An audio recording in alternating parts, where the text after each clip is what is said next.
Welcome to our tutorial on how to change the notifications tone on Facebook. If you want to customize your notification sounds on your Android device, follow these simple steps. First, open the Facebook app on your Android device. Next, tap your profile picture at the top right corner of the screen. Then, tap the gear icon also located at the top right to access the settings menu. Once you're in the settings menu, tap on Notifications. Scroll down until you see the Where You Receive Notifications section.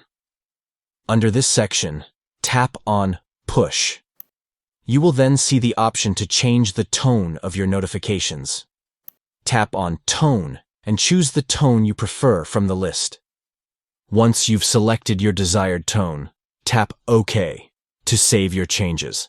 And that's it! You have successfully changed the notifications tone on your Facebook app. Now you can enjoy a personalized sound for all your Facebook notifications. Don't forget to like and subscribe for more helpful tips and tutorials. Thanks for watching.